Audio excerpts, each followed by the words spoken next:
Hace unos días, Severance temporada 2 ha llegado a su fin con un 10º episodio extremadamente climático, llena de momentos memorables, preguntas contestadas y algunos detalles de los que hablaremos en este video que seguro conectarán con la tercera temporada que ya ha confirmado su producción. Así que sin más, vamos empezando a comentar el episodio final de Severance temporada 2. El episodio abre directamente donde nos quedamos, con Mark en la cabaña con Devon y Cobell y Ellie encontrándose con la figura de Jaime Egan en la oficina. Cobell y Mark se ponen al día con la información que tiene cada uno, mientras que Jaime Egan le dice a Ellie que no ama a su hija Elena porque ya no ve a Kier en ella. Y es curioso que mencione esto porque nos remite al episodio 8, cuando Sissy le dice a Cobell que el señor Egan vio a Kier en ella. Mr. Egan saw Kier in you.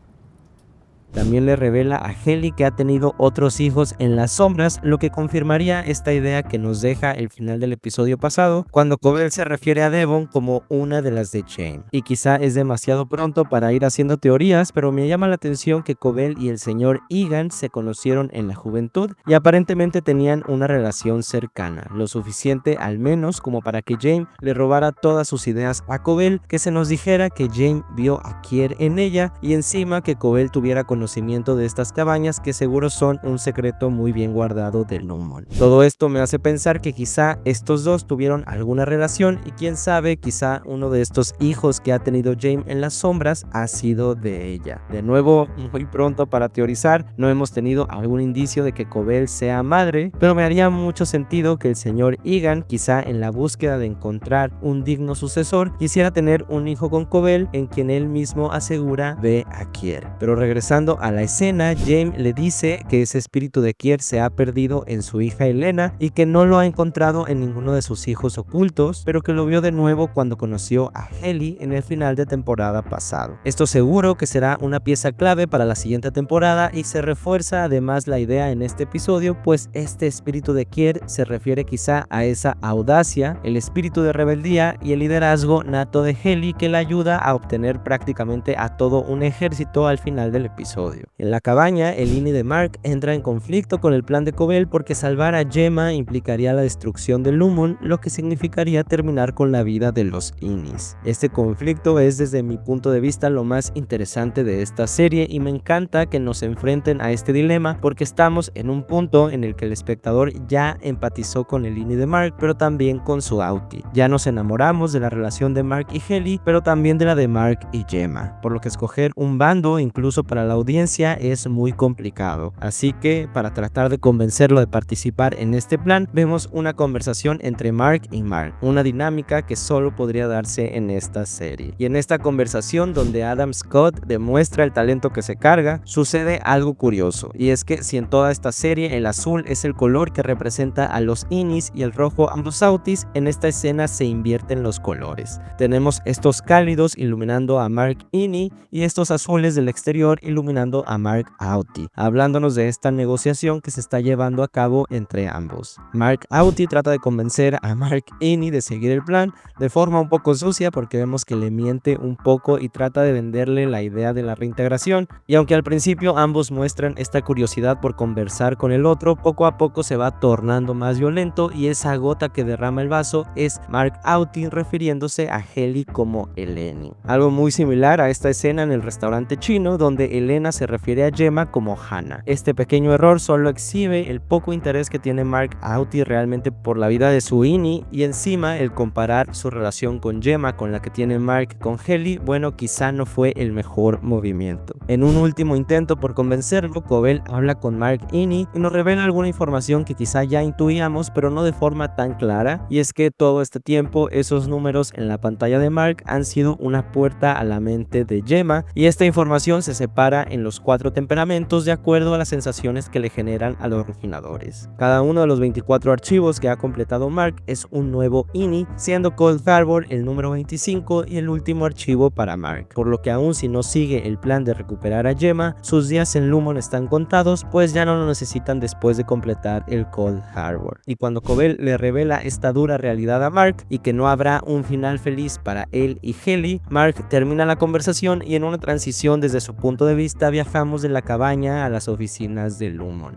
Dice, el episodio ya iba siendo muy bueno, a partir de este momento toma vuelo porque desde que Mark da un paso fuera del elevador podemos ver que todo ha cambiado. El característico cuadro naranja que los había estado recibiendo en toda la temporada ha sido cambiado por este otro que muestra a Mark imitando un poco a Jesús en la última cena, terminando el Cold Harbor rodeado de todas las personas que llegó a conocer en su vida como Innie. Fíjense cómo aparecen hasta los amigos de Devon y Ricken que conoció en su fiesta, pero no aparece por ejemplo Drummond, a quien hasta este momento todavía no tiene el placer de conocer. Todos esperan a Mark completar el archivo frente a la cascada más grande del mundo, desde donde observan los Egan. Una vez llega Heli, ambos caminan hasta el MDR con las luces de los pasillos guiando el camino, donde se encuentran un animatrónico de Kier en la mitad de la oficina, quizá proveniente de esta sucursal de donde venía Gwendolyn, donde nos contó que tenían animatrónicos. Como dato curioso, la voz que escuchamos detrás del animatrónico es la de Mark Geller, quien sí le ha dado tanto su voz como su apariencia a Kier antes, así que genera un poco esta incógnita de cómo es posible que podamos escucharlo interactuar con Milchick. Quién sabe, quizá esto tenga alguna explicación que se nos termine revelando en la tercera temporada. En la tarjeta, por cierto, que Kier le entrega a Mark de parte de Milchick, vemos un waffle al dar vuelta a la página. Esto es una forma de decirnos que esa recompensa que le espera a Mark terminando el Cold Harbor es una fiesta de waffles como la que tuvo Dylan en la temporada pasada, pero también es un cuadro dividido en 25 cuadros más pequeños, simbolizando quizá esas 25 personalidades en las que se divide Gemma. Mientras esto sucede, Gemma se prepara para un día más en el piso de pruebas, pero esta vez recibe un outfit distinto, que en este caso es el mismo atuendo que llevaba la última noche que estuvo con Mark. Y desde aquí ya intuimos por dónde va esto. Milchick recibe sorpresivamente a Dylan, quien parecía que ya no íbamos a ver en este episodio, y es que su Auti rechazó su solicitud de renuncia, y una vez lo deja en el break room sale corriendo para prepararse para su momento estelar de la noche. Dylan lee la carta, una carta muy bonita como todo en este episodio, que lo motiva a seguir en Lumon y que lo establece ya como un personaje clave en esta alianza que se formará en el interior del edificio, de la que hablaré en un momento. Mark y Heli tienen este momento también muy bonito, donde Heli lo convence de seguir con el plan de su Auti, pues es la única forma en la que Mark podría conservar su vida, a pesar de que esto implicara despedirse para siempre de ella. Para levantarle el ánimo, Heli le dice a Mark que está intentando pensar en más lugares además de Delaware, que recordemos es la única ciudad que pueden recordar los Innies cuando comienzan a existir. Please name any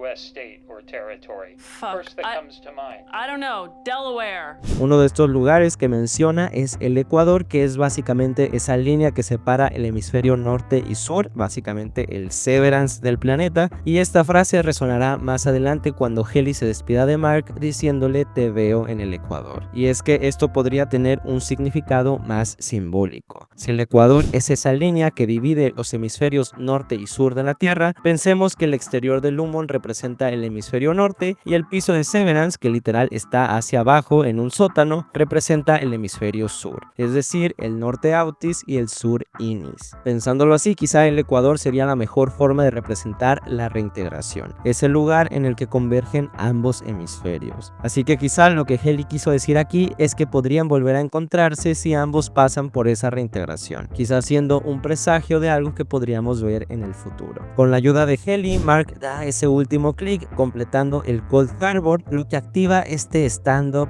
muy divertido y a la vez muy turbio de Kier y Milchick, donde el animatrónico de Kier trata de humillar por un momento al pobre de Milchick por usar palabras complicadas, y se refuerza esta idea que hemos estado comentando en varios videos, y es que muy probablemente veamos a Milchick cambiar de bando y formar parte de esta alianza en contra de Lumon. Pero por fin llegamos a este momento del episodio en que se nos presenta a todo un nuevo departamento, coreografía y alborozo, una banda de varios integrantes que entran tocando esta versión en banda de guerra del himno de Kier. Brings the bounty to the plain, through the torment, through the rain.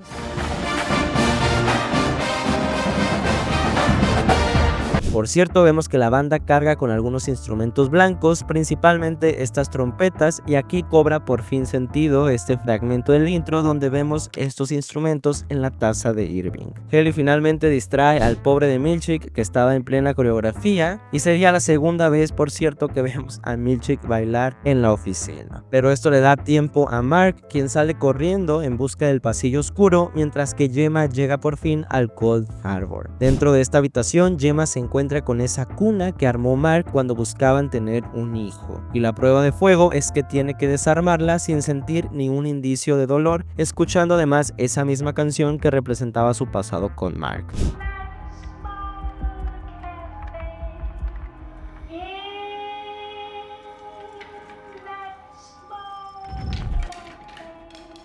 Y si bien no creo que el Cold Harbor se trate solamente de esto, porque pues bueno, ya hemos visto antes cómo un Ini puede olvidar con éxito todo el dolor que pueda cargar su Auti, incluso si tiene que ver con seres queridos, así que sigue quedando un poco ambiguo el propósito detrás del Cold Harbor, pero por lo menos ahora sabemos que tiene que ver con eso, con crear una personalidad que no tenga ningún tipo de recuerdo triste o negativo, algo que de hecho sí llegamos a comentar en videos previos. Mientras esto sucede, Drummond llega al piso de Severance abriendo esta habitación secreta que es una especie de matadero donde se nos revela por fin el propósito de las cabras, y es que el personaje de Lorne llega con esta cabrita que está lista para ser ofrecida por Drummond como un sacrificio para guiar a Gemma hacia la puerta de Kier en el más allá. Cuando Lorne le pregunta a Drummond cuántas cabras más tendrán que sacrificar, se nos da un indicio de que muy probablemente estos sacrificios son súper comunes, por lo que quién sabe qué otros tipos de experimentos esté realizando Lumon además del Cold Harbor, y también cobran un poco de sentido las palabras de este sujeto cuando Mark y Haley descubren el departamento de las cabras.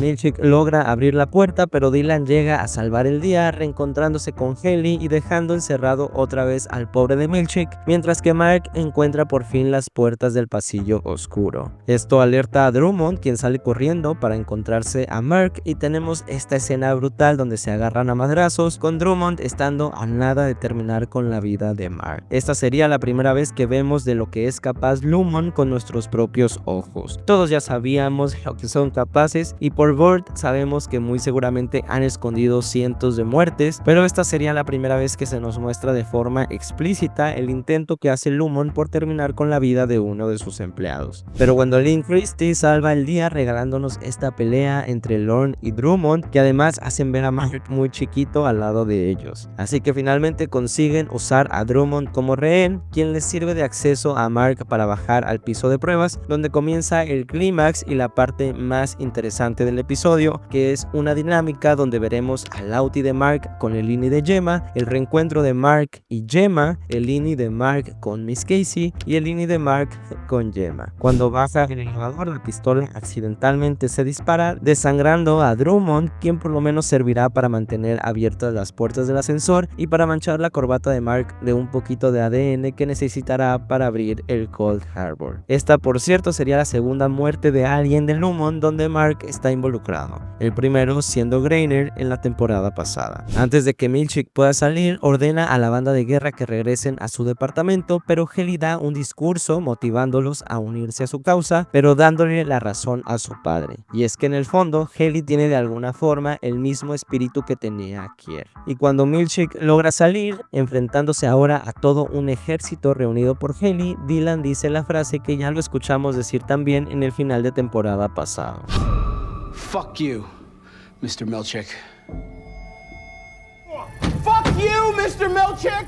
Lo que creo que puede desenvolverse de dos formas. La primera opción es que Milchick se haya motivado también por el discurso de Haley, y después de todo este resentimiento que vemos que tiene hacia Lumon, que se ha ido haciendo más grande durante toda la temporada, escoja cambiar de bando y sumarse a esta especie de alianza. La segunda opción es que quizá ahora que los Inis de alguna forma lucharán por sobrevivir en el interior de las oficinas de Lumon, quizá tomen a Milchick como una especie de rehén y para comunicarse con aquellos personajes fuera de Lumon, lo que nos dejaría dejaría con dos potenciales alianzas. Afuera, Gemma, Devon, Cobell y quizá hasta Irving y Burt, y adentro todos los Innis que se encontrarán en el edificio en este momento. MDR, Optics and Design, este ejército de músicos, los de crianza de cabras, quizá incluso hasta algunos otros departamentos que no hemos conocido y por supuesto el pobrecito de Milchick. Mark logra abrir finalmente el Cold Harbor y entra para encontrarse a Gemma, que a pesar de estar confundida y programada para no sentir absolutamente nada, vemos que por alguna razón confía en el personaje de Mark aún más que en el propio Dr. Mauer, lo que nos habla de que quizá en el fondo, muy en el fondo, aún hay algo de Gemma en ella. Cuando Gemma da un paso afuera, tenemos por fin este momento de reencuentro donde Gemma guía a Mark de nuevo al elevador y antes de llegar el Dr. Mauer dice algo muy curioso.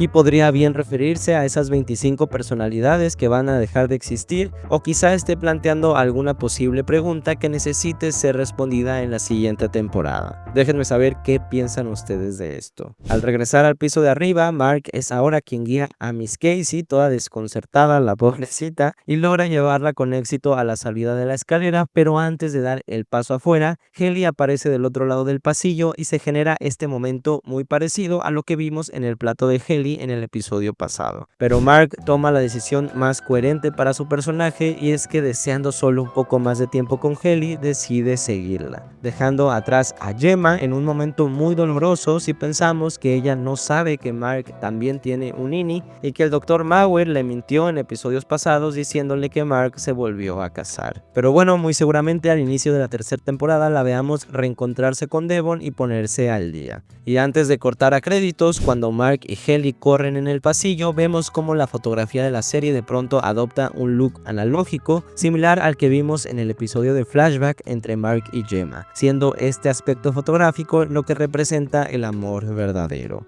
Mark y Gemma y Mark y Haley. Terminando aquí este episodio y cerrando esta segunda temporada que deja todo listo para una tercera ya confirmada, pero un escenario que nos hace preguntarnos qué sigue y cómo podemos elevar la barra después de esto. Aunque casi seguro estoy de que no nos estará decepcionando. Si vieron mi último video de esta serie de Severance, seguro notaron mi afonía, que fue en parte lo que me impidió un poco subir este video a tiempo, por lo que quiero pedirles una disculpa por haber demorado tantos días, pero creo que sigue siendo un buen momento tomando en cuenta que todavía faltan un par de años para esa tercera temporada. Por lo que si llegaste hasta acá y te gustó este formato, te agradecería mucho si me regalas un like, un comentario o tu suscripción para seguir motivando al algoritmo de YouTube a que me permita llegar a más personas y para estar alerta porque en un par de años que llegue la tercera temporada o apenas tengamos un primer tráiler, muy seguramente la estaremos comentando por acá. Hazme saber qué te pareció este final de temporada y esta segunda temporada en general en los comentarios. Y déjame saber también si en este momento eres Team Haley o Team